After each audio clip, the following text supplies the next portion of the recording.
የመጣሁት ሰላም ፍለጋ ነው አንቺ ጋር የመጣሁት። ቆይ ምንድነው የተፈጠረው ያስጨነቀ ነገር? አደይ ዛሬ ብቻ ተረጂኝ እሺ? ላስቸግርሽ። እሺ ምንድነው?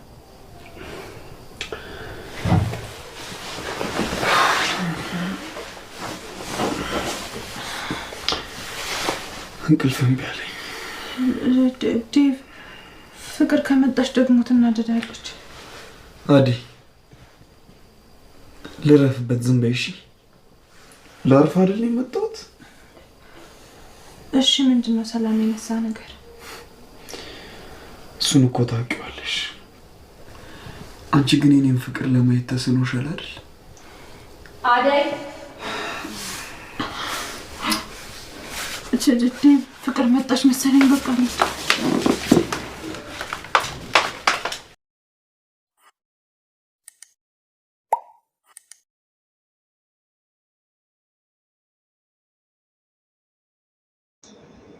ሰላማችሁ ይብዛ ውድ አደይ ድራማ ተከታታዮች እንዴት ናችሁ? ሰላም ያለው በያላችሁበት ሁላችሁም ላይክ እና ሼር ሰብስክራይብ በማድረግ ቪዲዮ ጀምሩት ማለት ነው። አደይ ድራማ ዛሬ ተመልሰን መጥተናል ማለት ነው። አደይ እንደምታዩት ፍቅር ከዴብ ጋር ዴብ ገብቶ እሷ ጋር እንደዛ ሲያወራ ምናምን ስለሰማችሁ ዴብ ዛሬ ይበልጥ ድፍር ብሎ በቃ ማረፍ ፈልጋለሁ ሰላም ስጭኝ ብሎ እሷ እግር ላይ ተኝቶ ጋደም ብሎ ፀጉሩ እያሻሸችው እሱን አይታ እጅግ በጣም ተናዳ በጣም እያሰቃየቻት ነው ያለችው ማለት ነው። እንደምታዩት ሀብሉ የት ነው? ሀብሉን የት ነው ያደረግሽው? ሀብሉን ውለጂው እያለች እያሰቃየቻት ነው ያለችው። እሷ ደግሞ እኔ ሳለ ሀብሉ ምንም የማውቀው ነገር የለም ብላ ስትመልስላት፣ እሷ ግን ያው እንትን እንዳለችው እዛ ጃኬት ውስጥ እንዳደረገችው ተንኮል እንደሰራቸው ራሷ ስለምታውቀው ሀብሉን አምጪ እያለች ስቃዩን እያበዛችው ነበረ ማለት ነው።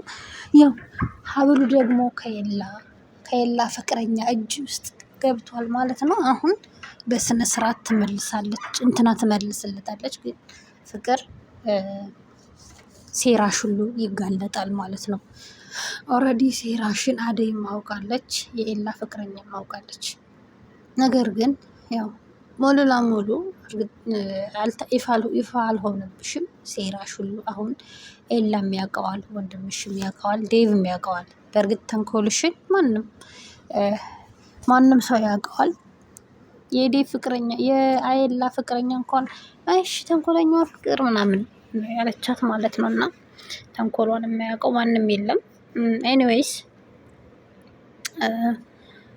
በሰፈሩት ቁና መሰፈር አለና ፍቅር በቅርቡ ወጋሽን ታገኛለሽ ማለት ነው። እንደምታዩት በጣም እየተሰቃየች ነበረ። ይሄ ያልበቃት ሲል ሙቀዋ ደፋችባት፣ ዘይት ላይ ጣለቻት፣ ዘይት አፍስሳ እና በጣም ከባድ ሰው ነች ፍቅር ማለት ነው። በነገራችን ላይ እሷን ዘይት ላይ ጥላለሁ ብላ እራሷም ወደቀችበት እዛ ዘይት ላይ።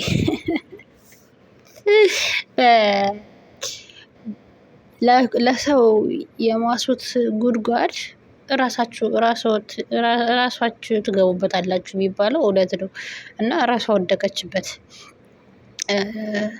አደይ እንኳን ዴብም ስለደረሰላት ምንም ጉዳት አልደረሰባትም። እችኛዋ ቢደርስበት አትታዛዝነው ማለት ነው።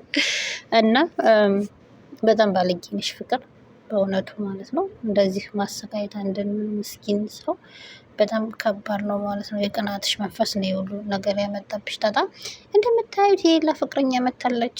እንትና በጣም ተናዳለች።